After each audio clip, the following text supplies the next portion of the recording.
आमलकी एकादशी की कथा के अनुसार प्राचीन समय में वैदिक नाम का एक नगर था। उस नगर में ब्राह्मण, क्षत्रिय, वैश्य, शूद्र चारों वर्णों के मनुष्य प्रसन्नता पूर्वक निवास करते थे। नगर में सदैव वेद ध्वनि गूंजा करती थी। उस नगरी में कोई भी दुराचारी, पापी और नास्तिक नहीं था। उस नगर में चैत्ररथ नामक चंद्रवंशी राजा राज्य करते थे, जो बहुत ही धार्मिक प्रवृत्ति के थे। उनके राज्य में कोई भी निर्धन एवं लोभी नहीं था। वहां की प्रजा भगवान विष्णु की अनन्य भक्त थी और सभी निवासी प्रत्येक एकादशी का व्रत उपवास किया करते थे।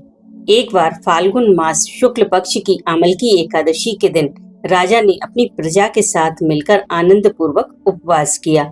मंदिर में पूजा अर्चना के बाद सभी ने रात्रि जागरण किया। रात के समय उस स्थान पर एक पहेलिया आया। वह पापी तथा दुराचारी था। अपने कुटुंब का पालन वह जीव हिंसा से करता था। वह भूख प्यास से अत्यंत व्याकुल था। कुछ भोजन पाने की चाह में मंदिर के एक कोने में बैठ गया। वहां उसने भगवान विष्णु की कथा और एकादशी का महात्म्य सुना और संपूर्ण रात्रि अन्य लोगों के साथ जागरण करके व्यतीत की। प्रातःकाल वह अपने घर को चला गया। कुछ समय बीतने के पश्चात उसकी मृत्यु हो गई।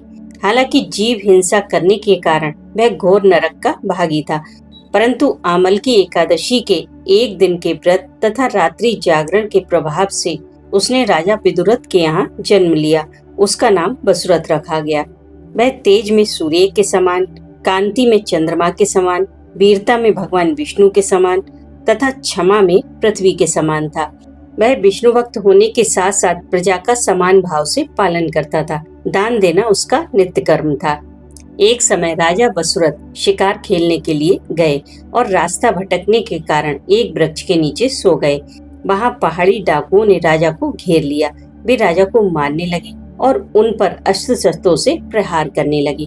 लेकिन ये क्या, डाकुओं के अस्त्र शस्त्र राजा के शरीर से स्पर्श होते ही नष्ट होने लगे और कुछ समय बाद उल्टा उन डाकुओं पर ही प्रहार करने लगे, जिससे सभी डाकू मूर्छित हो गए।